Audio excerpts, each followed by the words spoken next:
ആദ്യത്തെ വീഡിയോ നമ്മൾ കണ്ടതെല്ലാം പരാജയത്തിന്റെ രീതിയായിരുന്നു അല്ലെ. ഇവിടെ കണ്ടാമിനേഷൻ വന്നതും ഷെഡ് ശരിയാക്കാതൊക്കെ ആയിരുന്നു. ഇത് അതിന്റെ പൂർണ്ണമായ ഒരു രൂപമാണ്. അവർ വിളവെടുക്കുന്നതും പാക്ക് ചെയ്യുന്നതും എല്ലാം ഇതിൽ അടങ്ങിയിട്ടുണ്ട്. ഇത് ശരിക്കും പറഞ്ഞാൽ ഒരു വീട്ടാവശ്യത്തിന് അല്ലെങ്കിൽ വീട്ടിൽ ചെറിയൊരു വരുമാനം എന്നുള്ള രീതിയിലല്ല അവർ ഇതിനെ ഫോക്കസ് ചെയ്യുന്നത്. പൂർണ്ണമായും അതിലേക്ക് മാറിയിട്ട് വലിയ രീതിയിൽ തന്നെ അവർക്ക് ഇതിന്റെ സാധ്യതകളെ നന്നായിട്ട് മനസ്സിലാക്കിയവരാണ്. ഈ കുടുംബം തന്നെ ഇതിൽ നിന്ന് വലിയൊരു വരുമാനം ഉണ്ടാക്കാൻ പറ്റുന്നു അറിഞ്ഞവരാണ്, അത് പഠിച്ചവരാണ്. അപ്പൊ ഇവർക്ക് മഷ്റൂമിൽ നിന്ന് തന്നെ നല്ലൊരു വരുമാനം ഉണ്ടാക്കണം. ഇവർക്ക് വേണ്ടിയിട്ടുള്ള എല്ലാ സെറ്റപ്പോടും കൂടിയുള്ള ഒരു ഹൈടെക് ഷെഡാണ് അവർ നിർമ്മിച്ചു കൊടുക്കുന്നത്. ശരിക്കും ചെറിയ ചെറിയ 5-10 ബെഡ് ചെയ്യുന്ന ആളുകൾക്കുള്ള ഒരു മോട്ടിവേഷനും കൂടിയാണ്. ഈ രീതിയിലേക്ക് എത്താൻ പറ്റും എന്നുള്ളതാണ് രീതിയിലൂടെ ഞങ്ങൾ പറയുന്നത്. കാരണം ഇവിടെ മഷ്റൂമിന് ആവശ്യക്കാരുണ്ട്, അതിലേക്ക് നമ്മൾ എത്തുക എന്നുള്ളതാണ് ഇതിൻ്റെ ഏറ്റവും വലിയ. പിന്നെ ഈ വീഡിയോ ഒക്കെ കാണുമ്പോൾ ഇത് വളരെ ഈസി ആയിട്ട് ഞങ്ങളവരെ പഠിപ്പിച്ചു എന്നുള്ളതാണ് കാണുക. പക്ഷെ ഇതിൻ്റെ ബാക്കിലെടുത്ത എഫേർട്ട് എന്ന് പറഞ്ഞാൽ വളരെ വലുതായിരിക്കും. കാരണം ഒരുപാട് നമ്മളുടെ സമയം, അതുപോലെ ഒരുപാട് യാത്രകൾ ഇതൊക്കെ ഇതിൻ്റെ ഭാഗമായിട്ടുണ്ട്. ആ ഒരു ഷെഡ് ഏറ്റെടുക്കുന്നത് അല്ലെങ്കിൽ ആ ഷെഡ് നമ്മളവർ ആത്മാർത്ഥമായിട്ട് വിളിക്കുന്നത് ശരിയാക്കണം എന്നുള്ള ആഗ്രഹത്തോടും നമ്മുടെ ഭാഗത്തുനിന്നും അതിനു വേണ്ടി യാത്രകളും നമ്മുടെ ഒരുപാട് സമയം അതിലേക്ക് മാറ്റിവെക്കും. ഇങ്ങനെയൊക്കെ എല്ലാം കൂടെ ഒരു പാക്കേജ് ആയിട്ടാണ് എല്ലാ വർക്കും ഏറ്റെടുക്കാറുള്ളത്. ഈ കൂണ് അതും ക്യാമറയിൽ കാണിച്ചു കൊടുക്കും. ഒരു കളർ ചേഞ്ച് കണ്ടോ? അപ്പോൾ ഒരുപാട് സമയം ഇത് പറിക്കാൻ വൈകി കഴിഞ്ഞാൽ ഇതിൻ്റെ സെൻട്രൽ ഭാഗത്ത് അതിൻ്റെ ഒരു മൈസീലിയം രൂപപ്പെടും എക്സ്ട്രാ. അതാണ് ആ കാണുന്നത്. അപ്പോൾ കാണാനൊരു ഭംഗി ഉണ്ടാവില്ല. അപ്പോൾ ഒരുപാട് സമയം എന്ത് ചെയ്യാൻ പാടില്ല, വെക്കാൻ പാടില്ല. ഇതിപ്പോൾ കറക്റ്റാണ്. ഇനി ഇച്ചിരിയും കൂടി വൈകി കഴിഞ്ഞാൽ സൈഡൊക്കെ പൊട്ടാൻ തുടങ്ങും അല്ലേ? കൈ കടഞ്ഞു എന്ന് പറഞ്ഞാൽ കഴിച്ചു എന്ന് പറയൂല്ലേ? ഇവിടെ കഴിച്ചു എന്ന് പറയും.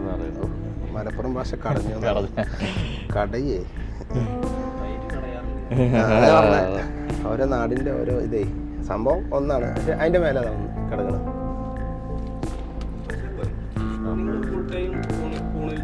അതെ. പിന്നെ കുറച്ച് ഹരിതകർമ്മസേനന്റെ പരിപാടിയൊക്കെ ഉണ്ട് ഇല്ലേ? അത് നമ്മൾ വർക്ക് വരുന്നതനുസരിച്ചിട്ട് അന്നേരം ചെയ്തു കൊടുക്കും.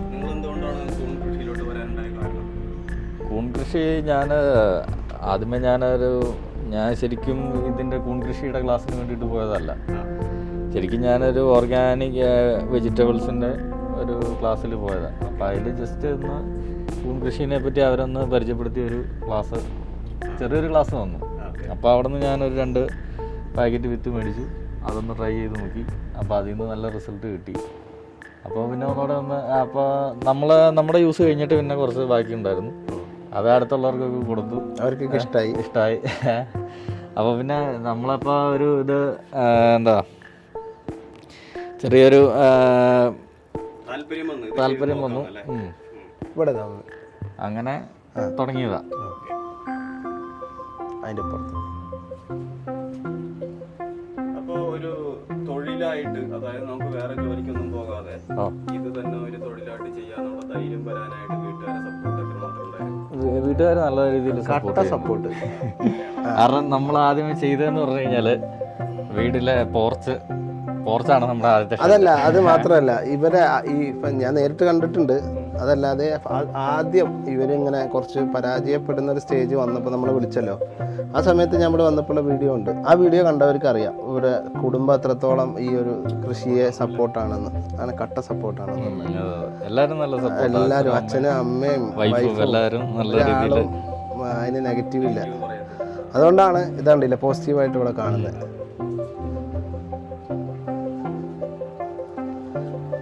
ഓക്കെ, ഇനി നിങ്ങളെ കടുംപെട്ട് വേണമെങ്കിൽ വെട്ടാം. എന്ത് സാധനം ഉണ്ടെന്ന് ഇത് എടുക്കാമല്ലോ നമുക്ക്. ഞാനും എടുക്കട്ടെ എന്നാല്. ഇതായിട്ടുണ്ട്. ഇതിൻ്റെ ഇത് കണ്ടറിയാം, ഈ ഭാഗം കണ്ടാലും ഉണ്ടോ?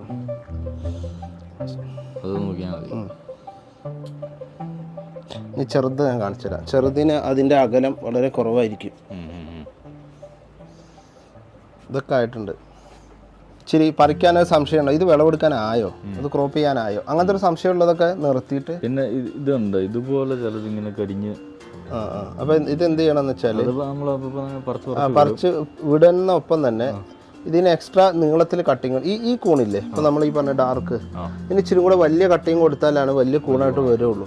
രണ്ടിനും ഇച്ചിരി ഇതിന് മറ്റേതിന് 1 ഇഞ്ച് കൊടുക്കുകയാണെങ്കിൽ ഒരു 1.5 ഇഞ്ച് കൊടുക്കണം. കാരണം ഇതിന്റെ മൈസീലിയ ഇച്ചിരി സ്ട്രോങ് ആണ്ടില്ലേ, ഇത് പിടിച്ചു നോക്കൂ. ഇതിപ്പോ ഇച്ചിരി വലിയ കട്ടിങ് ആണെങ്കിൽ ഇത് പുറത്തേക്ക് വന്നേനെ. അപ്പം ഇവിടെ ഞാൻ എന്തുകൊണ്ടാണ് വലിയ കട്ടിങ് ആദ്യം ചെയ്യേണ്ടതെന്ന് പറയണതെന്ന് വെച്ചാൽ കണ്ടീഷൻ എന്തെങ്കിലും കാരണവശാലും മോശമാണെങ്കിൽ ഇത് പെട്ടെന്ന് ഡ്രൈ ആവും. ഇവിടെ സംബന്ധിച്ചിടത്തോളം നിങ്ങൾ എന്ത് ചെയ്യണ്ട, കട്ടിങ് തീരെ ചെറുതാക്കണ്ട. ആദ്യം മുതലേ 1.5 2 ഇഞ്ചോ കൊടുത്താലും കുഴപ്പമില്ല. ഇനി മറ്റൊരു സ്റ്റേജ് പറയാം. ഇതിപ്പോൾ നിങ്ങൾക്ക് 2 സ്ഥലത്ത് മാത്രമാണ് കട്ടിങ് വരുന്നതെങ്കിൽ താഴെ മുതൽ മേലെ വരെ കട്ടിങ് കൊടുത്താലും വരുന്ന കൂണ് വളരെ വലിയ കൂണ് വരും. അപ്പം ചെയ്യേണ്ടത് ഒരു 5 or 10 ബെഡ് ഇനി കട്ട് ചെയ്യാനുള്ളത് അങ്ങനെ ഒന്ന് കട്ട് ചെയ്ത് നോക്കുക. പിന്നെ ഒരു 3 മാസം കഴിയുമ്പോൾ നമ്മുടെ റബ്ബർ വെട്ട് സോൾഡറിങ് ചെയ്യുന്ന പോലെ ഇതിന് നമ്മൾ 4 പാടും വരഞ്ഞ് സ്പ്രേ ചെയ്യും, മാക്സിമം ഔട്ട്പുട്ട് കിട്ടാൻ വേണ്ടിയിട്ട്. അതിലേക്ക് ആയിട്ടില്ല. ഇപ്പം ഇത് ശരിക്കും 1 month അല്ലേ ആയുള്ളൂ. 1 month ആയിട്ടുള്ളൂ.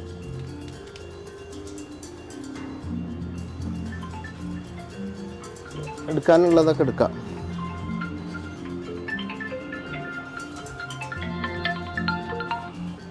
ഹലോ ഹലോ പറയൂ. ജഷീറാണ്. ഞാൻ ഒരു വീഡിയോ ഇതിൽ കണ്ടിട്ട് യൂട്യൂബിൽ ഉണ്ട്, നമ്പർ കണ്ടിട്ട് എടുത്താണ്. ഞാൻ നമ്മളൊരു ബട്ടൺ മഷ്റൂമിന്റെ ഇത് കമ്പോസ്റ്റ് യൂണിറ്റ് ഉൾപ്പെടെ ചെയ്യാനാണോ അതോ ഗ്രോയിങ് റൂം മാത്രമാണോ ഉദ്ദേശിക്കുന്നത്?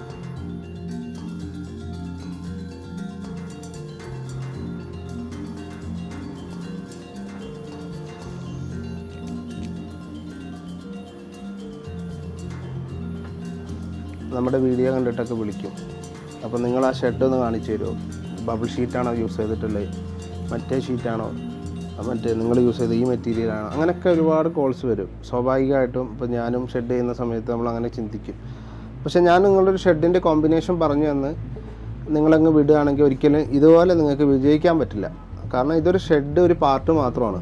പലപ്പോഴും പറഞ്ഞിട്ടുള്ളതാണ്, ഒന്നുകൂടി പറയാൻ കാരണം നമ്മുടെ വീഡിയോ കണ്ട് അതുപോലെ ഒരു ഷെഡൊക്കെ ചെയ്ത് അയ്യോ ഞാൻ നിങ്ങൾ പിന്നെ ചെയ്ത പോലെയാണ് ചെയ്തത്, അല്ലെങ്കിൽ നിങ്ങളെ വീഡിയോയിൽ കണ്ട പോലെയാണ് ചെയ്തത്, അല്ലെങ്കിൽ നിങ്ങളെ വീഡിയോ പോലെ കണ്ട പോലെ മറ്റൊരാൾ വന്ന് ചെയ്തു, ഇങ്ങനെയൊക്കെ ഒരുപാട് കോൾസ് വരും. അപ്പോൾ ഞാൻ പറയുന്നത് ആരെ കാശാണെങ്കിലും കാശ് വേസ്റ്റായി പോണത് നഷ്ടം തന്നെയാണ്. അപ്പോൾ ഒരു ഷെഡ് മാത്രം നിങ്ങൾ ഇതുപോലെ ഉണ്ടാക്കിയിട്ട് അതിൽ ഉൾക്കൊള്ളാവുന്ന അല്ലെങ്കിൽ അതിലുപരി ഇതിൽ ചെയ്യുന്ന ഒരുപാട് കാര്യങ്ങളുണ്ട്. അത് മിസ്സായി പോകും. എന്തെങ്കിലും 1 or 2 കാര്യം മിസ്സായാൽ പോയാൽ തന്നെ നമ്മൾ പരാജയപ്പെടും. അപ്പോൾ ഒരിക്കലും നമ്മൾ അത് കണ്ട് കോപ്പി ചെയ്യാം, അല്ലെങ്കിൽ മറ്റൊരാൾ ഷെഡ് ചെയ്തിട്ടുണ്ട് അതുപോലെ കോപ്പി ചെയ്യാമെന്ന് വിചാരിച്ചാൽ നമുക്ക് അതുപോലെ വർക്കൗട്ട് ആവണമെന്നില്ല. കാരണം അയാൾ ചെയ്യുന്നതിലോ അല്ലെങ്കിൽ നമ്മൾ പഠിപ്പിച്ചു കൊടുക്കുന്നതിലോ ചെയ്തു വരുന്നതിലോ ഒക്കെ ഒരുപാട് കാര്യങ്ങളുണ്ട്. അപ്പോൾ ഇവർ ഇവിടെ ഈ ഷെഡ് നിൽക്കുന്നിടത്ത് ഓൾറെഡി ഒരു ഷെഡ് ഉണ്ടായിരുന്നതാണ്.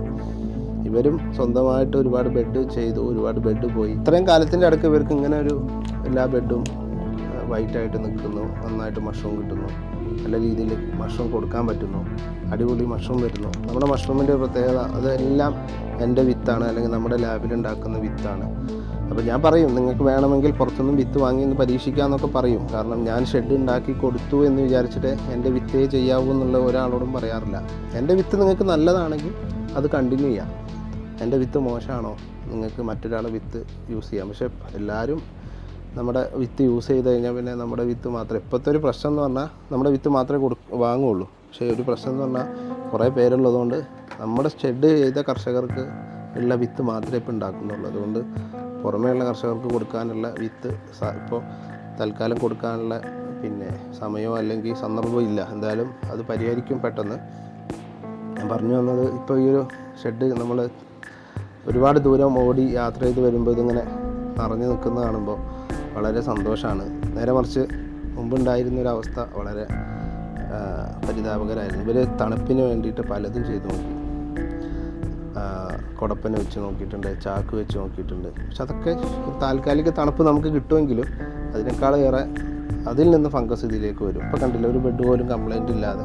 ഇതിപ്പോൾ 1 കിലോയുടെ ബെഡാണ്. ഇനി ഇതുവരെ അടുത്ത പ്രാവശ്യം വരുമ്പോൾക്ക് 1.5 കിലോ ആകും. കാരണം എന്തുകൊണ്ട് അങ്ങനെ ചെയ്തു എന്ന് വെച്ചാൽ 1 കിലോയുടെ ബെഡ് പോയാൽ 1 കിലോക്ക് ആവശ്യമായ വിത്ത് 1 കിലോക്ക് ആവശ്യമായ റോ മെറ്റീരിയൽസേ നഷ്ടം വരുള്ളൂ. ഏകദേശം ഇതിപ്പോൾ 1000-ഓളം ബെഡ് ഉണ്ട്. അപ്പോൾ ഏകദേശം 1000 ബെഡ് വരെ നല്ല രീതിയിൽ ചെയ്തു. ഇനി ഇത് 1 കിലോയുടെ ബെഡിനെ 1.5 കിലോയിലേക്ക് മാറ്റും. അങ്ങനെ ഇപ്പം ഞാനൊക്കെ എൻ്റെ വീഡിയോ കണ്ടവർക്കറിയാം, ഒരാൾ പൊക്കത്തിലുള്ള ബെഡൊക്കെ ചെയ്യുന്നുണ്ട്. അപ്പോൾ പഠിച്ചു കഴിഞ്ഞാൽ നമുക്ക് നമ്മുടെ ഇഷ്ടത്തിന് നമുക്ക് മെയിൻറ്റെയിൻ ചെയ്യാൻ പറ്റുന്ന രീതിയിൽ എന്ത് ചെയ്യാം, ബെഡിൻ്റെ വലിപ്പം കൂട്ടാം. അതിൻ്റെ മുൻപ് 1 കിലോയുടെ ബെഡ് ചെയ്യാണ്, 3 കിലോ കവറാണ്, 1 കിലോയുടെ ബെഡ് ചെയ്യാണ് ഏറ്റവും നല്ലത്. പിന്നെ ഒന്ന് ലെവലായതിന് ശേഷം നിങ്ങൾക്ക് ബെഡിൻ്റെ അളവ് കൂട്ടാം. അപ്പോൾ വിത്തിൻ്റെ അളവ് കൂടണം, റോ മെറ്റീരിയൽസിൻ്റെ അളവ് കൂടണം. ഇങ്ങനെ പറയുകയാണെങ്കിൽ ഒരുപാട് കാര്യങ്ങൾ പറയാനുണ്ട്. എത്ര കിലോ ഉണ്ടാവും ഏകദേശം? ഇതിപ്പോൾ ഒരു ട്രയൽ 4 കിലോ കയറൂലേ? ഇത് ഒരു 5-6 കിലോ. 6 കിലോ കയറൂല്ലേ? ഞങ്ങൾ വന്നപ്പോൾ കുറച്ച് കുറവാണല്ലേ? അങ്ങനെയൊന്നുമില്ല, ഉണ്ട്. നമുക്കിനിയും പറിക്കാനുണ്ട്. ഇനിയും പറിക്കാനുണ്ട്. ഇനിയിപ്പോൾ നമ്മൾ ഈ ട്രൈ ഒന്ന് കാലിയാക്കിയിട്ട് വേണം. അപ്പം നമ്മളൊരു ട്രയൽ എടുത്തുകൊണ്ട് തോന്നുന്നു. ആവറേജ് ഒരു 10 കിലോ വെച്ച് വരുന്നുണ്ടോ? ഏറ്റവും കൂടുതൽ കിട്ടിയ ദിവസം എത്രയാണ്? അതൊരു 14-16 കിലോ വരെ കിട്ടിയില്ലേ? ഇത് ഇനിയും പറിച്ചില്ലെങ്കിലേ നാളേക്ക് വീഴും താഴെ.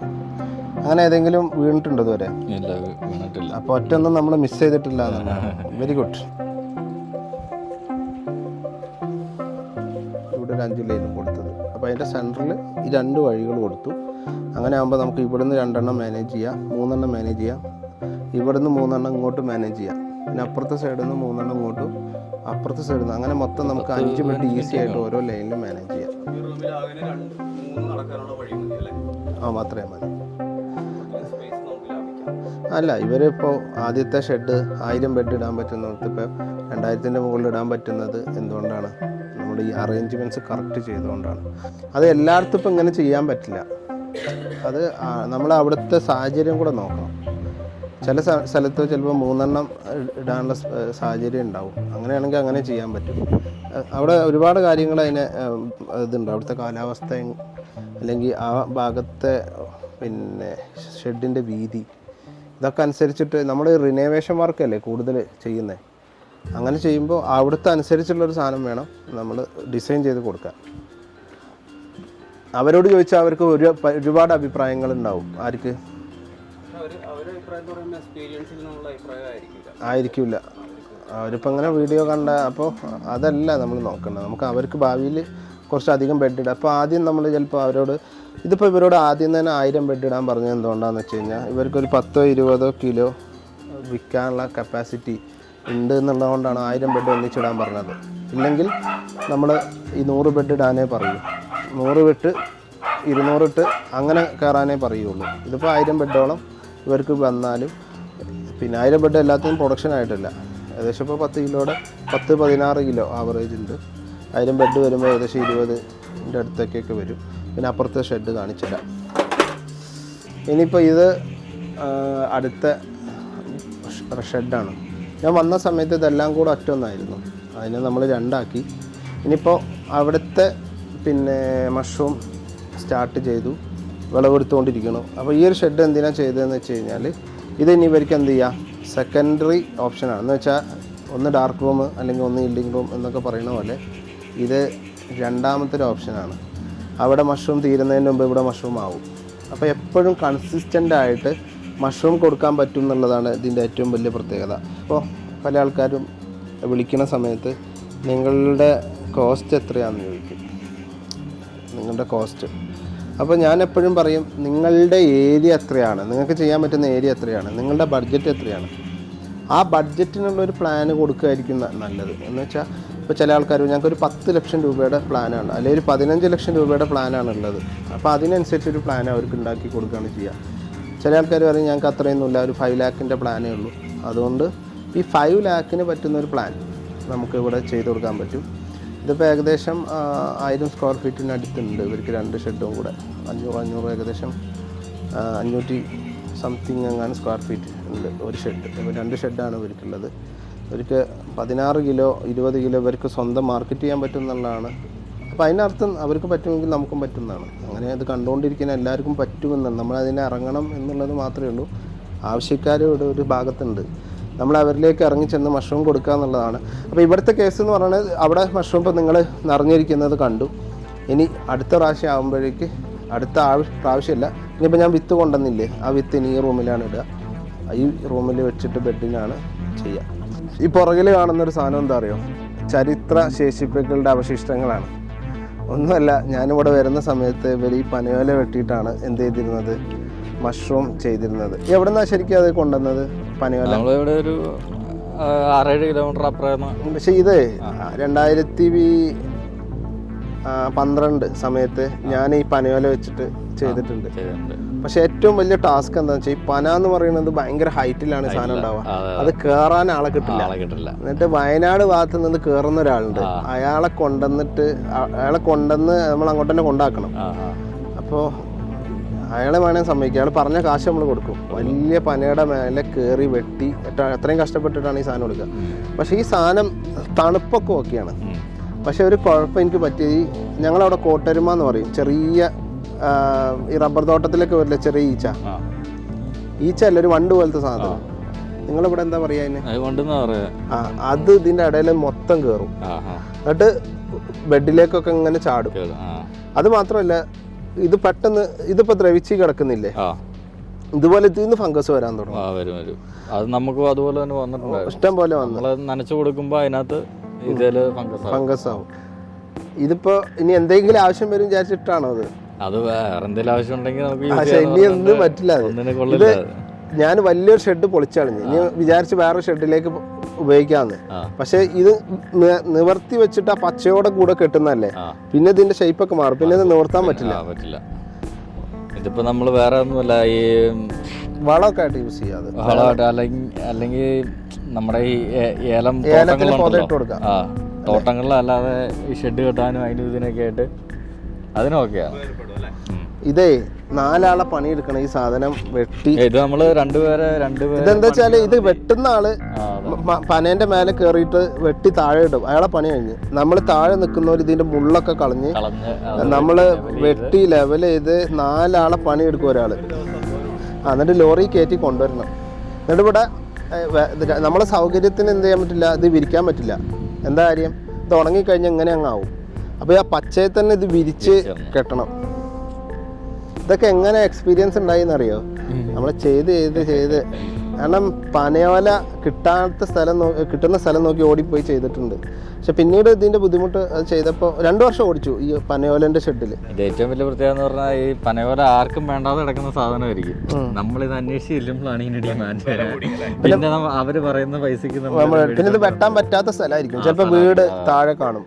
ഇത് നമ്മൾ കുറെ ഇടയ്ക്ക് ചുവന്ന് കയറ്റി അങ്ങനെയൊക്കെ കൊണ്ടുവരും. ഇത് കയറുന്ന ആൾക്കാർ ഇച്ചിരി പാടാ, കാരണം ഭയങ്കര ബുദ്ധിമുട്ടാത്. വീണ് കഴിഞ്ഞാൽ തീർന്ന്. അത്രയും ഡേഞ്ചറാണ് സാധനം. അത്രയും മേലേക്കാണ് സാധനം.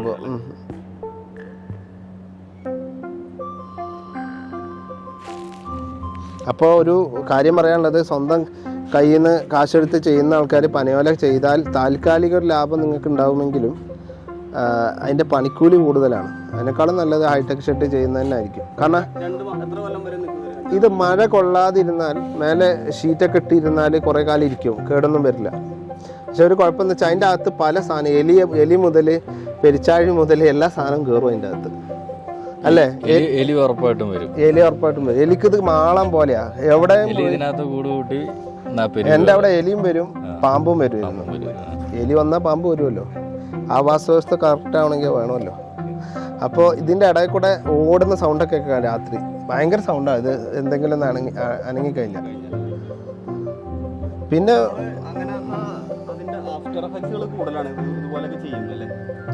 പണി കൂടുതലാണ്. നമ്മളിപ്പോൾ ഒരു വർഷം കൊണ്ട് പിന്നെ മെയിൻ്റനൻസ് ആയി. നമ്മൾ മഷ്റൂം നിറഞ്ഞിരിക്കുന്ന സമയത്താവും അവിടെ ലീക്ക് ഇവിടെ ലീക്ക് എന്നാണ് മെയിൻ്റനൻസ് വരും. പിന്നെ നമുക്ക് വർഷാവർഷം ഇത് മാറ്റാനും ഓല മേയാനൊന്നും പറ്റില്ല. അങ്ങനത്തെ ആളുകളൊക്കെ ഇപ്പോൾ കഴിഞ്ഞു. ഇനി വല്ല ദൂരം നിന്നൊക്കെ പോയി കൊണ്ടുവരേണ്ടി വരും. പന തന്നെ ഇല്ലല്ലോ ഇപ്പോൾ, കുറവല്ലേ? ഇപ്പോൾ കുറവാണ്. ഇപ്പോൾ പന ഉണ്ടെങ്കിൽ തന്നെ അത് കുറച്ച് കഴിയുമ്പോഴത്തേക്ക് ആൾക്കാരത് ഒഴിവാക്കും, വെട്ടി ഒഴിവാക്കും. അതല്ല, അത് സാധാ മറ്റേ ചെത്തുന്ന പന. ഇത് കൊടപ്പന. ഇങ്ങനെ വട്ടത്തിൽ കിടക്കും സാധനം, കാണാനൊക്കെ നല്ല നമ്മുടെ മാവേലിക്കോടൊക്കെ ഉണ്ടാക്കുന്ന അത് ഇത് വെച്ചിട്ടാണ്. നമുക്ക് ഡയറക്റ്റ് കസ്റ്റമേഴ്സാണ് കൂടുതലും. ഒന്ന് മേടിച്ചവർ വീണ്ടും വീണ്ടും നമ്മുടെ അടുത്ത് മേടിക്കുന്നുണ്ട്.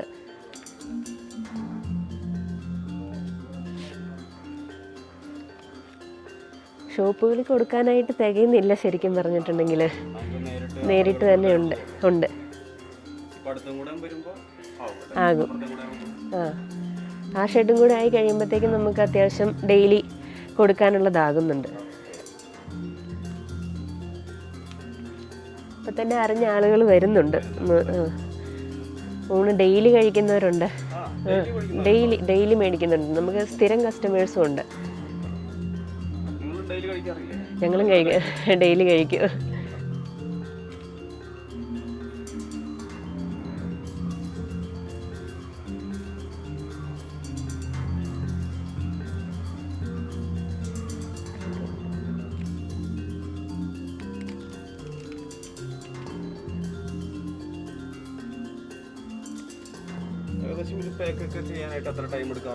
നമ്മളൊരു 2 മണിക്കൂറിനുള്ളിൽ ചെയ്തെടുക്കും. റൂട്ടിൽ പോയിട്ടുണ്ടെങ്കിൽ ഒരു രാവിലെ ഇപ്പോൾ ഒരു 10 മണിയൊക്കെ ആകുമ്പോഴത്തേക്ക് ഇറങ്ങിയിട്ടുണ്ട്, ഉച്ചയാകുമ്പോഴത്തേക്കും തീർന്നു വരും. ബൈ പ്രൊഡക്റ്റ് ഉണ്ടാക്കണം. നമ്മൾ പിക്കിള് ചെയ്ത് നോക്കാമെന്ന് വിചാരിക്കുന്നുണ്ട്. പിന്നെ മഷ്റൂം ഡ്രൈ പൗഡർ ചെയ്യണമെന്ന് വിചാരിക്കുന്നുണ്ട്. ഇപ്പം നിലവിൽ അത് ചെയ്യാനായിട്ടുള്ളത് തികയുന്നില്ല. 2 ഷെഡിലും കൂടെ ആയി കഴിയുമ്പോഴത്തേക്കും നമുക്ക് ചെയ്യണമെന്ന് വിചാരിക്കുന്നു.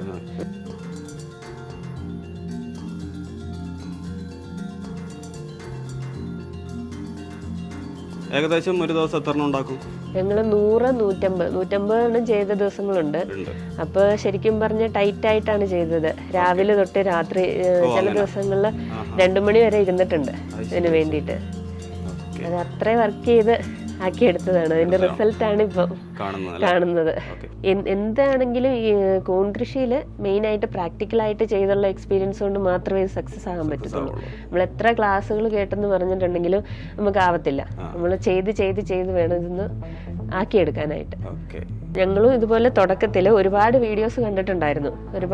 ആ വീഡിയോസിൻ്റെ ഒക്കെ പുറത്താണ് നമ്മൾ ഓരോന്നും ട്രൈ ചെയ്ത് നോക്കിയത്. പക്ഷെ ഒരു ബിസിനസ് ആയിട്ട് ചെയ്യുമ്പോഴത്തേക്കും നമുക്കതൊന്നും പറ്റത്തില്ല.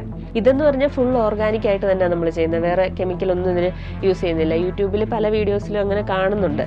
നമ്മൾ ചെയ്ത് പുഴു പ്രാണി ശല്യത്തിനൊക്കെ വേണ്ടിയിട്ട് ഒത്തിരി ചെയ്യുന്നത്. നമ്മൾ ഇതിനകത്തൊന്നും ചെയ്തിട്ടില്ല. ഫുള്ളി ഓർഗാനിക് ആയിട്ടാണ് ചെയ്തേക്കുന്നത്. എന്തായാലും ബിസിനസ് ആണെങ്കിലും എന്താണെങ്കിലും സക്സസ് ആവണമെങ്കിൽ ഒരു ടൈം എടുക്കും. 1-2 ബെഡുകൾ ചെയ്യുമ്പോൾ നമുക്ക് ഓക്കെയാണ്. 20 രൂപ മുടക്കിയാൽ ചിലപ്പോൾ അത് കിട്ടും. പക്ഷെ നമ്മൾ ബൾക്കായിട്ട് ചെയ്ത് വരുമ്പോഴത്തേക്കും അത് നമുക്ക് ആവത്തില്ല. ബൾക്കായിട്ട് ചെയ്യുമ്പോൾ അതിൻ്റെതായ റിസ്ക് എപ്പോഴും ഉണ്ട്.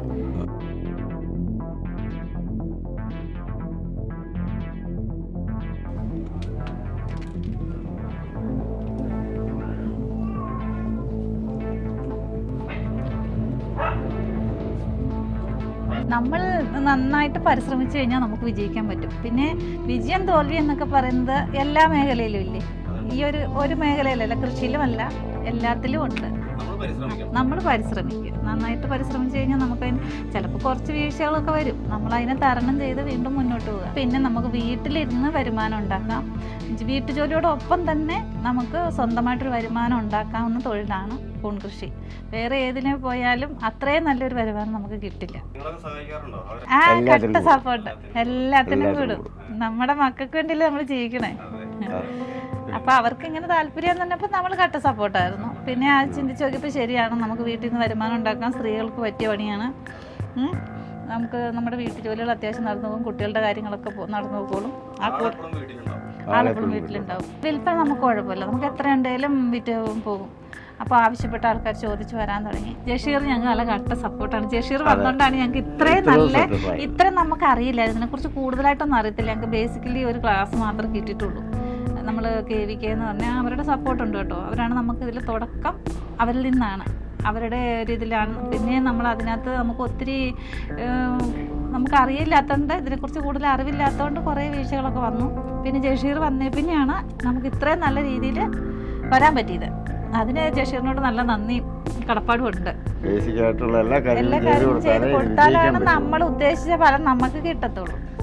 മഷ്റൂം മാർക്കറ്റിംഗ് എന്ന് പറയുന്നത് ഒരു പാർട്ട് തന്നെയാണ്. അപ്പോൾ നമ്മൾ 3 കാര്യങ്ങൾ ഇതിലുണ്ട്. ഒന്ന്, നമ്മൾ ആദ്യം ഷെഡിൻ്റെ റെനോവേഷനും കാര്യങ്ങളൊക്കെ കഴിഞ്ഞു. പിന്നെ അവരുടെ ട്രെയിനിങ് കഴിഞ്ഞു. 3ാമത്തെ സെക്ഷനാണ് പാക്കിംഗ് എന്ന് പറയുന്നത്.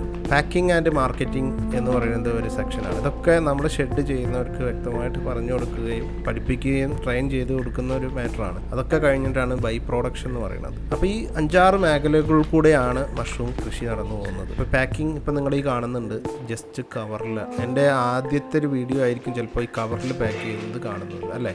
ശരിക്കും പാക്കിംഗ് വളരെ ഇമ്പോർട്ടൻ്റ് കൂടുതലാണ്. കാരണം നമ്മളൊരു സൂപ്പർ മാർക്കറ്റിൽ വെക്കുന്ന സമയത്ത് ഒരു പ്ലാസ്റ്റിക് കവറിലാണ് വെക്കുന്നതെങ്കിൽ സാധാരണ ചൂടുള്ള സ്ഥലം എന്ന് വെച്ചാൽ ഇടുക്കി അല്ലാത്ത മറ്റ് സ്ഥലങ്ങളിലൊക്കെ തന്നെയും, ഇടുക്കി വയനാട് അല്ലാത്ത ചൂടുള്ള സ്ഥലത്തൊക്കെ പ്ലാസ്റ്റിക് കവറിലാണ് നിങ്ങൾ പാക്ക് ചെയ്യുന്നതെങ്കിൽ പെട്ടെന്ന് തന്നെ അത് കേടുവരാനുള്ള ചാൻസ് വളരെ കൂടുതലാണ്. എന്ന് വെച്ചാൽ രാവിലെ പാക്ക് ചെയ്യുന്ന സാധാരണ ഒരു പച്ചക്കറി കട, അപ്പോൾ അങ്ങോട്ട് തെക്കൻ ഭാഗത്തേക്ക് പോലെ മലക്കറിക്കട എന്ന് പറയും. ഈ മലക്കറിക്കടയിൽ AC ഫ്രിഡ്ജോ സംഭവങ്ങളൊന്നും ഉണ്ടാകാൻ ചാൻസ് ഇല്ല. ഇവർ ഈ വെയിൽ കൊള്ളുന്ന പുറത്തങ്ങിടും. അപ്പോൾ ഈ പ്ലാസ്റ്റിക്കിൻ്റെ അകത്ത് നമ്മൾ ജസ്റ്റ് ഒന്ന് കൈ ഇട്ടാൽ തന്നെ നമുക്കറിയാം അതിൻ്റെ അകത്ത് കൈ പെട്ടെന്ന് വിയർത്ത് ചൂടാവും. അപ്പോൾ പ്ലാസ്റ്റിക്കിൻ്റെ അകത്ത് എടുക്കുന്ന മഷ്റൂം പെട്ടെന്ന് തന്നെ ചൂടാവും. ഇവരെ സംബന്ധിച്ചിടത്തോളം ഇവർക്കിത് മതി. കാരണം എന്താണ്, ഇവർ വെക്കാൻ പോകുന്നത് അധികം ഡയറക്റ്റ് സെല്ലിംഗ് ആണ്. ഡയറക്റ്റ് സെല്ല് ചെയ്യുന്നവർക്ക് ഇത് ധാരാളമാണ്. പിന്നെ കടകളിൽ വെക്കുകയാണെങ്കിൽ പോലും ആ വിളവെടുക്കുന്നതിൻ്റെ പ്രായം വളരെ ചെറുതാണ്. നിങ്ങൾ ആ വീഡിയോയിലൂടെ കാണാം, നിങ്ങൾക്ക് വളരെ ചെറിയ ഇതളുകളാണ്. അത് നിർത്തിക്കഴിഞ്ഞാൽ ഇച്ചിരിയും കൂടെ വലുതാവും. ഇവർ 200 ഗ്രാമിൻ്റെ പാക്കറ്റാണ് ചെയ്യുന്നത്. അപ്പോൾ എന്തായാലും മഷ്റൂം പാക്കിംഗ് എന്ന് പറയുന്നത് നമ്മളെ നാട്ടിലൊക്കെ എന്ന് വെച്ചാൽ ചൂടുള്ള കാലാവസ്ഥയിലൊക്കെ നമ്മൾ ക്ലീൻ ഫിലിമും ഡ്രൈവും വെച്ചിട്ടാണ് ചെയ്യുക. അതിന് തന്നെ പ്രത്യേകം ക്ലീൻ ഫിലിമുണ്ട്, റാപ്പിംഗ് മെഷീൻ ഉണ്ട്. ഇതൊക്കെ ചെയ്യുമ്പോൾ സൂപ്പർ മാർക്കറ്റുകൾ ചൂടുള്ള സ്ഥലങ്ങളിലാണെങ്കിലും പെട്ടെന്ന് അഴുകില്ല, 1, 2, 3 ദിവസം വരെ വലിയ കുഴപ്പമില്ലാണ്ടിരിക്കും. നേരെ മറിച്ച് അത് കവറിലാണെങ്കിൽ പെട്ടെന്ന് തന്നെ ഊണ് മഞ്ഞ കളറാവാനുള്ള ചാൻസ് ഉണ്ട്. ഒരു പൊതു കർഷകരോട് എല്ലാവരും കൂടെ പറയാണ്, നിങ്ങൾ പാക്ക് ചെയ്യുന്ന സമയത്ത് വളരെ വൃത്തിയിൽ പറ്റുമെങ്കിൽ ട്രയൽ പാക്ക് ചെയ്യാമെന്നാണ് എൻ്റെ ഒരു സജഷൻ. ഇച്ചിരി വയനാട് പോലെ അല്ലെങ്കിൽ റൂറൽ ഏരിയ, പിന്നെ നമ്മുടെ ഈ ഡയറക്റ്റ് കൊടുക്കുന്ന ആളുകൾ, ഇങ്ങനെയൊക്കെയുള്ള സ്ഥലങ്ങളിൽ നിങ്ങൾക്ക് വേണമെങ്കിൽ കവർ യൂസ് ചെയ്യാം. ടൗണുകളിൽ അത്യാവശ്യം നല്ല മെട്രോ സിറ്റികൾ, അതുപോലെ മെയിൻ സൂപ്പർ മാർക്കറ്റുകൾ, ഓഫീസേഴ്സ്, ഇതുപോലെയുള്ള സ്ഥലങ്ങളിലൊക്കെ കുറച്ച് ഗെറ്റപ്പിൽ പോകണമെന്നുണ്ടെങ്കിൽ നിർബന്ധമായിട്ടും പാക്ക് ചെയ്യുന്നത് ട്രയലായിരിക്കണം. അതുകൊണ്ടാണ് ഞാൻ പല ആളുകൾക്കും ഷെഡിൻ്റെ കൂടെ തന്നെ ട്രേയും കൂടെ പ്രൊവൈഡ് ചെയ്യാറുണ്ട്. ചില ആളുകൾക്ക് ട്രേ ഒന്നും വേണ്ടാന്നൊക്കെ പറയുമെങ്കിലും ഞാൻ നിർബന്ധിച്ച് വെക്കാറുണ്ട്. പിന്നെ അതിൻ്റെ ശേഷം അവർ പറയും ട്രേ വെച്ചത് നന്നായി. അപ്പോൾ ഇതിൻ്റെ ഇടയിൽ പറയാൻ കാരണം എന്താണെന്ന് വെച്ച് കഴിഞ്ഞാൽ പാക്കിംഗ് വളരെ ഇമ്പോർട്ടൻ്റ് ആണ്. നമ്മളെ കയ്യിൽ നിന്ന് മഷ്റൂം കിട്ടിക്കഴിഞ്ഞാൽ അവർക്കെങ്കിലും മിനിമം 2-3 ദിവസം ഇരിക്കണം, ഫ്രിഡ്ജിലാണെങ്കിൽ പോലും. അവർ ചിലപ്പോൾ വാങ്ങി അന്ന് തന്നെ കുക്ക് ചെയ്തോളണമെന്നില്ല. അപ്പോൾ ഇത് ഈ സാന്ദർഭികമായിട്ട് ഓർമ്മപ്പെടുത്തിയെന്ന് മാത്രം. സ്വന്തമായിട്ടൊരു ബിസിനസ് ചെയ്യണമെന്ന് എനിക്ക് പണ്ട് തൊട്ടേ ഉള്ളൊരു ആഗ്രഹമാണ്. അപ്പോൾ അങ്ങനെ ഞാൻ പലതരത്തിലുള്ള ജോലികൾക്ക് ഞാൻ മുമ്പ് പോയിട്ടുണ്ട്. 7,000-7,500 രൂപ മാസം സാലറി വരുന്ന ജോലി തൊട്ട് ഒരു 15,000 ആ ഒരു റേഞ്ച് വരെയുള്ള ശമ്പളം കിട്ടുന്ന ജോലികൾക്ക് പോയിട്ടുണ്ട്. അത് സമയത്തിനുള്ള ശമ്പളമോ കാര്യങ്ങളോ നമുക്ക് അതിൽ നിന്ന് കിട്ടുന്നില്ല. അപ്പോൾ എന്തുകൊണ്ടും നമുക്ക് സ്വന്തമായിട്ടൊരു തൊഴിൽ ചെയ്യുവാണെങ്കിൽ നമുക്കതിൽ നിന്നൊരു വരുമാനം കിട്ടുമ്പോൾ അതായിരിക്കും എന്തുകൊണ്ടും മെച്ചമെന്ന് എനിക്ക് തോന്നി. എങ്ങനെയാണെങ്കിലും ഞാൻ വേറൊരു ജോലിക്ക് പോകുന്നതിലും കൂടുതൽ വരുമാനം എനിക്ക് ഈ ഒരു കൃഷിയിൽ നിന്ന് കിട്ടുന്നുണ്ട്. അപ്പോൾ അതുകൊണ്ട് തന്നെ നമ്മളിത് ഒന്ന് ഡെവലപ്പ് ചെയ്ത് ഇപ്പം ഞാൻ ഒരു 10-20 കിലോമീറ്റർ ചുറ്റളവിലാണ് ഞാൻ ഈ ബിസിനസ് ചെയ്തുകൊണ്ടിരിക്കുന്നത്. അപ്പോൾ എൻ്റെ ഒരു പ്രായമുള്ള ആളുകൾ പൊതുവേ കൃഷിയോട് താല്പര്യമില്ലാതെ വിദേശത്തും മറ്റ് ഇടങ്ങളിലൊക്കെ ജോലി തേടി അങ്ങനെ പോകുന്നവരായിരിക്കും കൂടുതലായിട്ടുള്ളത്.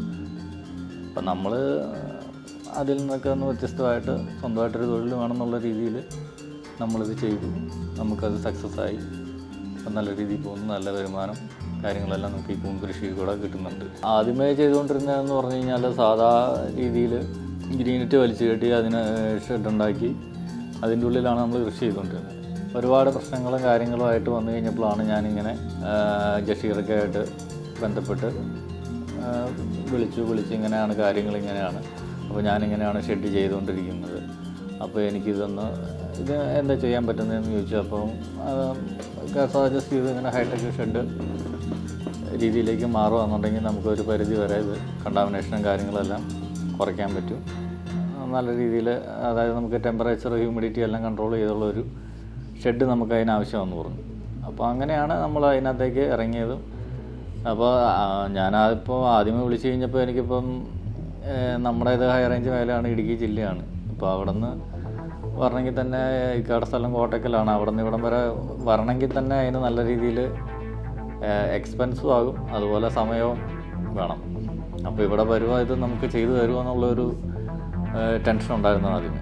പക്ഷേ അതൊക്കെ അതിൻ്റെ ഒന്നും ആവശ്യം വന്നില്ല. ഇവിടെ വന്ന് ഇതെല്ലാം ക്ലിയർ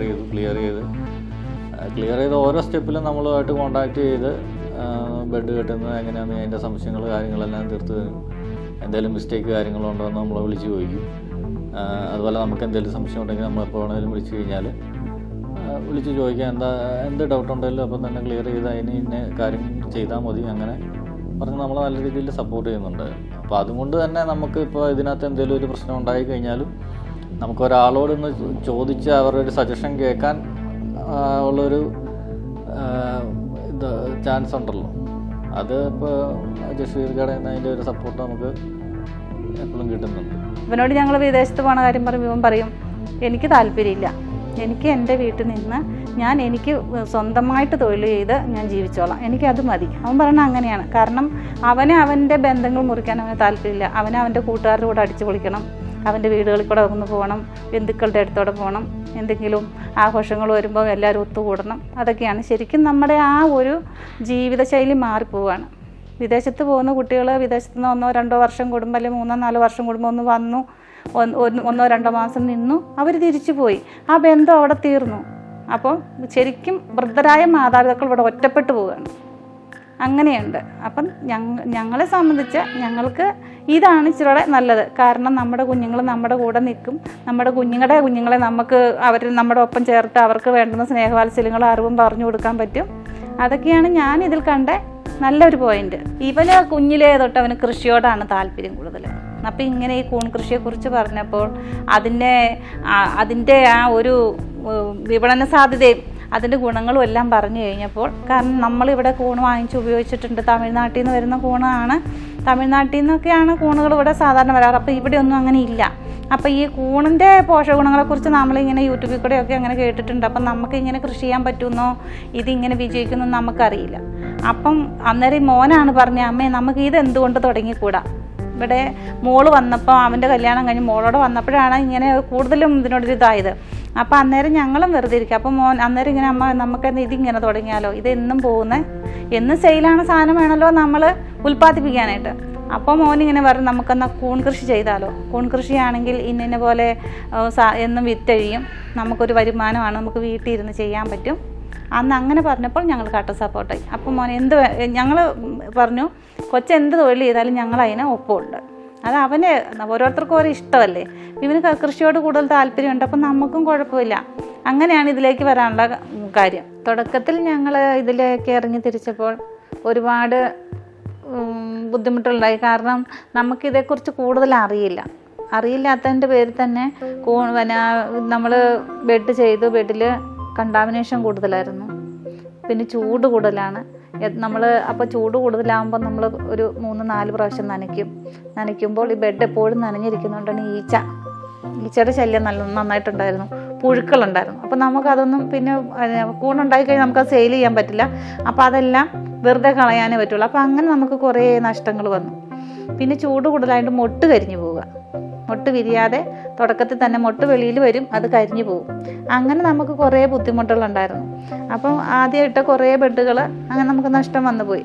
അപ്പം അങ്ങനെയാണ് അന്ന് നമുക്ക് മാനസികമായിട്ട് കുറച്ച് ബുദ്ധിമുട്ടൊക്കെ ഉണ്ടായി. ഇത് വിജയിക്കുകയല്ലേ എന്നൊക്കെ ഒരു തേങ്ങലുണ്ടായിരുന്നു. പക്ഷേ എന്നിട്ടും ഞങ്ങൾ ഏതായാലും നമ്മളിതിനെ തുടങ്ങി. മുന്നോട്ട് വെച്ച കാലം പിന്നോട്ടില്ല എന്നുള്ള രീതിയിൽ ഞങ്ങൾ വീണ്ടും ഇങ്ങനെ യൂട്യൂബിൽ സെർച്ച് ചെയ്ത് നമുക്കിതിന് ചോദിക്കാൻ പറ്റിയ ആരോടാണ്, ഇവിടെ ആരും അങ്ങനെ കൃഷി ചെയ്തിട്ടില്ല. തമിഴ്നാട്ടിലാണ് കൂടുതലായിട്ട് ഇത് കൃഷി ചെയ്യുന്നത്. നമുക്ക് അവരുമായിട്ട് കോണ്ടാക്ട് ബന്ധങ്ങളൊന്നുമില്ല. നമ്മൾ കടയിൽ നിന്ന് വരുന്നു, നമ്മൾ കടയിൽ പോയി മേടിക്കുന്നു, കഴിക്കുന്നു എന്നല്ലാതെ ഇതിനെക്കുറിച്ച് കൂടുതലായിട്ട് നമുക്കൊന്നും അറിയില്ല. അങ്ങനെയാണ് ഞങ്ങൾ യൂട്യൂബിൽ സെർച്ച് ചെയ്തപ്പോൾ ജഷീറുമായിട്ട് കണ്ടുമുട്ടിയതും. ഇപ്പോൾ അത് കഴിഞ്ഞ് ജഷീർ വന്നു, നമുക്ക് ക്ലാസ് എടുത്തു. പുള്ളി ഇത് എങ്ങനെയൊക്കെ ചെയ്താലാണ് ഇത് വിജയിക്കുക എന്നൊക്കെ നല്ല രീതിയിൽ തന്നെ പറഞ്ഞ് മനസ്സിലാക്കി തന്ന്, ജഷീറും കൂടെ നിന്ന് ഇതെല്ലാം ചെയ്ത് കാണിച്ചൊക്കെ തന്ന് നല്ല സപ്പോർട്ടിലായി. ഇപ്പോൾ ഞങ്ങൾക്കെന്ന് പറഞ്ഞാൽ കണ്ടാമിനേഷൻ ഇല്ല, ശരിക്കും നല്ല തണുപ്പുണ്ട്, ഒറ്റമുട്ട് പോലും പോകുന്നില്ല. നല്ല രീതിയിൽ തന്നെ ഉൽപ്പാദനം നടക്കുന്നു, വിളവ് കിട്ടുന്നു, നല്ല രീതിയിൽ തന്നെ പോകുന്നു. തുടക്കത്തിൽ തന്നെ ശരിക്കും പറഞ്ഞ ഒരു നെഗറ്റീവായിരുന്നു. കാരണം നമ്മൾ എവിടെ ഇറങ്ങിയിട്ടുണ്ടെങ്കിലും ആദ്യ ആൾക്കാർ ചോദിക്കുന്നൊരു കാര്യം, നിങ്ങൾക്ക് എന്താ ജോലി, എന്താ ചെയ്യുന്നതെന്ന് ചോദിക്കും. അപ്പം നമ്മളിങ്ങനെ ഒരു കൃഷിയാണെന്ന് പറയുമ്പോഴത്തേക്കും മുഖം ഒന്ന് ചോദിക്കും, കൃഷിയേ ഉള്ളോ എന്നുള്ളൊരു രീതിയാണ്, എന്നൊരു കാഴ്ചപ്പാടാണ് ആൾക്കാർക്കുള്ളത്. പക്ഷെ നമ്മൾ ഇതിൻ്റെ പുറകിൽ എന്തോരം ഹാർഡ് വർക്ക് ചെയ്യുന്നുണ്ടോ, നമുക്ക് എത്ര ഏണിങ്സ് അതിനകത്തൊന്നും കിട്ടുന്നുണ്ടെന്നോ ആരും ചിന്തിക്കാറില്ല. ഇപ്പം ശരിക്കും പറഞ്ഞാൽ ഞങ്ങൾ 2 പേരും കൂടെ ജോലിക്ക് പോയാലും കിട്ടുന്നേക്കാൾ കൂടുതൽ വരുമാനം ഇപ്പം നമുക്ക് നിലവിൽ ഈ കൂൺ കൃഷിയിൽ നിന്ന് കിട്ടുന്നുണ്ട്. ഇപ്പം ഇത് ഫസ്റ്റ് സ്റ്റേജ് ആയിട്ടേ ഉള്ളൂ, നമ്മളിത് പഠിച്ചു സക്സസ് തുടങ്ങിയിട്ടേ ഉള്ളൂ. ഇനി ഞങ്ങൾക്കത് മുന്നോട്ട് കൊണ്ടുപോകണം. ശരിക്കും ഇപ്പം ഒരു ഷെഡിലാണ് ഇപ്പം തുടങ്ങിയിട്ടുള്ളത്. ഇനിയിപ്പോൾ 2ാമത്തെ ഷെഡ് ശരിയാക്കാനുണ്ട്. അതും കഴിഞ്ഞിട്ട് ഇതിൻ്റെ ബൈ പ്രോഡക്ട്സ് ചെയ്യാൻ പ്ലാനുണ്ട്. പിന്നെ കൂൺ വിത്ത് ഉണ്ടാക്കുന്നതിനെക്കുറിച്ച് പഠിക്കണം. അതും ഞങ്ങൾ തന്നെ ചെയ്യണം എന്നാണ് ആഗ്രഹിക്കുന്നത്. അപ്പം മുന്നോട്ട് ഒത്തിരി പോകാനുണ്ട്, തുടങ്ങിയിട്ടേ ഉള്ളൂ. ഇതിൻ്റെ ഭാഗമായിട്ടൊരു അവാർഡ് കിട്ടിയിട്ടുണ്ട്. വുമൻസ് ഡേ, ഇൻ്റർനാഷണൽ വുമൻസ് ഡേയുടെ അന്ന് ബാംഗ്ലൂർ വെച്ചിട്ടായിരുന്നു ഇതിന് അവാർഡ് കിട്ടിയിട്ടുണ്ടായിരുന്നത്. അപ്പം അതാണ് നമ്മുടെ കയ്യിലിരിക്കുന്നത്. നമുക്കൊരു പ്രചോദനമാണ്, എപ്പോഴും ഇത് കാണുമ്പോൾ തന്നെ നമുക്കൊരു പ്രചോദനമാണ്. നമുക്ക് മെയിനായിട്ട് ഇപ്പോൾ പറയാനുള്ളൊരു കാര്യം എന്ന് പറഞ്ഞാൽ ജഷീർക്കയാണ്. ഇക്ക വന്നേ പിന്നെയാണ് ശരിക്കും പറഞ്ഞാൽ നമ്മൾ ഇത്രയും കോൺഫിഡൻസ് ആയിട്ട് ഇവിടെ നിന്ന് സംസാരിക്കാനായിട്ടൊരു അവസരം ഉണ്ടായത് തന്നെ ഇക്ക വന്നേ പിന്നെയാണ്. കാരണം നമ്മൾ ആദ്യം കുറേ ചെയ്തു, എല്ലാം ഫെയിലായി പോയിക്കൊണ്ടേയിരിക്കുമായിരുന്നു. അപ്പോൾ നമ്മൾ ഇങ്ങനെ യൂട്യൂബിൽ വീഡിയോസ് കാണും, പലരെയും നമ്മളിങ്ങനെ വിളിച്ച് അഭിപ്രായങ്ങളൊക്കെ ചോദിക്കും. അവരോരോന്നൊക്കെ നമുക്ക് പറഞ്ഞു തരും. നമ്മൾ അടുത്ത തവണ ചെയ്യുമ്പോൾ ഇതൊക്കെ ചെയ്തുകൊണ്ടിരിക്കും. പക്ഷേ എന്ത് ചെയ്തത് സക്സസ് ആവുന്നേ ഇല്ലായിരുന്നു. ഇപ്പോൾ ലാസ്റ്റ് ജഷീറക്കയുടെ നമ്പർ കിട്ടി, നമ്മൾ വിളിച്ചു, നമ്മൾ ഫാം കാണാൻ വരാമെന്ന് പറഞ്ഞു. വന്ന് നോക്കി, ആദ്യം തന്നെ പറഞ്ഞു ഒരുപാട് നമുക്ക് മിസ്റ്റേക്സ് ഒക്കെ ഉണ്ട്, നമുക്കതെല്ലാം പരിഹരിക്കാമെന്ന് പറഞ്ഞൊരു ആദ്യം തന്നെ ഒരു കോൺഫിഡൻസ് തന്നു ശരിയാക്കാമെന്നുള്ളത്. അത് കഴിഞ്ഞ് വന്ന് നമ്മുടെ ഫാമെല്ലാം സെറ്റ് ചെയ്ത് കഴിഞ്ഞിട്ടും നമ്മൾ ആദ്യം ബെഡിടുന്ന രീതി നമുക്കറിയാമെങ്കിൽ കൂടി ആദ്യം തൊട്ടുള്ള കാര്യങ്ങളെല്ലാം ജഷീറൊക്കെ പറഞ്ഞു തന്ന ആ ഒരു ഗൈഡൻസിലാണ് നമ്മളിപ്പോൾ അത് മുന്നോട്ട് പോയതും സക്സസ് ആയതും. നമ്മുടെ ഒരു മെൻറ്റർ എന്നുള്ള രീതിയിൽ നമ്മുടെ കൂടെ തന്നെ ഉണ്ട്. സന്തോഷം, ജഷീറൊക്കെ പരിചയപ്പെട്ടത് തന്നെ ഏറ്റവും നല്ല സന്തോഷമായിട്ട് തോന്നുന്നു. ഇപ്പൊ ഇവരുടെ ഒരു വിജയ നിങ്ങൾ കണ്ടുകൊണ്ടിരിക്കുന്നു. ഇത് അത്ര സിമ്പിൾ അല്ല എന്ന് ഞാൻ വീണ്ടും പറയാണ്. കാരണം നിങ്ങൾക്കും ഇത് ഉറ്റുനോക്കുന്നത് എനിക്കൊരു വരുമാനമാക്കാൻ പറ്റുമെന്നായിരിക്കും പല ആൾക്കാരും. പക്ഷെ ഇവരെടുത്ത എഫേർട്ട് എടുക്കാൻ നിങ്ങൾ തയ്യാറാണ്. ഇവർ അതിന് മാറ്റിവെച്ച സമയം നിങ്ങൾ മാറ്റിവെക്കാൻ തയ്യാറാണ്. എന്നാൽ അതിൽ വിജയിക്കും. തീർച്ചയായിട്ടും അവർക്ക് പറ്റുമെങ്കിൽ നമുക്കും പറ്റും. ഇത്രയധികം മഷ്റൂം ആവശ്യക്കാരുണ്ട്. നിങ്ങളുടെ പരിസരത്ത് ആരും മറ്റ് കർഷകരില്ല. വേണ്ട ഒരു രീതിയിൽ മഷ്റൂം അവൈലബിൾ അല്ല. ഇതൊക്കെയാണെങ്കിൽ മാർക്കറ്റിങ്ങിനും ഒരുപാട് സാധ്യതകളുണ്ട്. മാർക്കറ്റിംഗ് ചെയ്യുന്ന രീതിയിൽ ഒരുപാട് കാര്യങ്ങൾ നമ്മൾ ശ്രദ്ധിക്കണം. അപ്പോൾ കൂൺ കൃഷി ചെയ്യണം, വരുമാനം ഉണ്ടാക്കണം എന്നൊക്കെ ആഗ്രഹിക്കുന്ന പ്ലാനൊക്കെ ഇട്ടിരിക്കുന്ന ആൾക്കാർ എന്തായാലും വിളിക്കുക. നമുക്കത് നല്ല രീതിയിൽ തന്നെ ചെയ്യാൻ പറ്റും. പിന്നെ ഈ വീഡിയോയിൽ നിങ്ങൾ ഈ കണ്ട സർവീസസും കാര്യങ്ങളൊക്കെ നിങ്ങൾ കണ്ടു. 1-2 ദിവസം കൊണ്ട് നമ്മൾ ഉണ്ടാക്കിയെടുക്കുന്നതല്ല. ഏകദേശം ഞാനൊരു 10-15 വർഷത്തോളം ഉള്ളൊരു എക്സ്പീരിയൻസ് ആണ് ഇതിലൂടെ ആളുകൾക്ക് ഷെയർ ചെയ്ത് കൊടുക്കുന്നത്.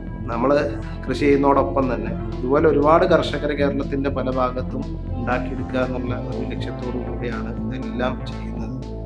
അതിൻ്റെ കൂടെ എൻ്റെ കൃഷിയും മുന്നോട്ട് പോകണം, അല്ലെങ്കിൽ നമ്മൾ പരാജയത്തിലാവുമല്ലോ. ഈ കൃഷി ചെയ്തുകൊണ്ടിരിക്കുമ്പോഴുള്ള എക്സ്പീരിയൻസ് ആണ് ആളുകളോട് ഷെയർ ചെയ്യുന്നത്. അത് ഞാൻ ചെയ്തുകൊണ്ടിരുന്നാൽ മാത്രമാണ് എനിക്ക് നിങ്ങളോട് കൂടുതൽ എക്സ്പീരിയൻസ് ഷെയർ ചെയ്യാൻ പറ്റുക. അതുകൊണ്ട് ഞാനും എൻ്റെ കൃഷിയിൽ വളരെ ഫോക്കസ്ഡ് ആണ്. നല്ല രീതിയിൽ ചിപ്പിയും മിൽക്കിയും ഇനിയിപ്പോൾ ബട്ടൺ മഷ്റൂമിൻ്റെ വീഡിയോ നിങ്ങൾക്ക് കാണിക്കാം. ഇതിൻ്റെ ഇടയിൽ ഇതുപോലെ പരാജയപ്പെട്ട ഒരുപാട് പേര് വിളിക്കുന്നുണ്ട്. ചിലതൊന്നും നമുക്ക് ഏറ്റെടുക്കാൻ പറ്റുന്നില്ല. കാരണം അത് വളരെയധികം 50 ലക്ഷമൊക്കെ മുടക്കിയ വലിയ പ്ലാന്റുകളാണ്. അവിടെ ഇനിയും മുടക്കാൻ പറയാൻ അവരുടെ അടുത്തൊന്നുമില്ല, അല്ലെങ്കിൽ കൺവേർട്ട് ചെയ്ത് എടുക്കാനുള്ള ചാൻസ് അവരുടെ അടുത്തില്ല. അതുകൊണ്ട് അങ്ങനത്തെ കേസുകളൊക്കെ വരാറുണ്ട്. അപ്പോൾ സീരിയസ് ആയിട്ട് മഷ്റൂം കൃഷിയെ സമീപിക്കുന്ന ആളുകൾ നിർബന്ധമായിട്ടും ഇതുപോലെയുള്ള അബദ്ധങ്ങൾ വരാതെ നല്ല രീതിയിൽ ചെയ്യാൻ വേണ്ടിയിട്ടുള്ള എല്ലാ ഹെൽപ്പും ചെയ്യുന്നതാണ്. അപ്പോൾ വലിയ രീതിയിലേക്ക് നിങ്ങൾ കൃഷി ചെയ്യാൻ ആഗ്രഹിക്കുന്നവരാണെങ്കിൽ താഴെ കാണുന്ന നമ്പറിൽ വാട്സപ്പ് ചെയ്യുക, അല്ലെങ്കിൽ വിളിക്കുക. ബാക്കിയുള്ള എല്ലാ കാര്യങ്ങളും അവിടുന്ന് പറഞ്ഞു തരും. എന്നിട്ട് നമുക്ക് നേരിട്ട് കാണാം. അപ്പോൾ അടുത്തൊരു വീഡിയോ വരുന്നവരേക്കും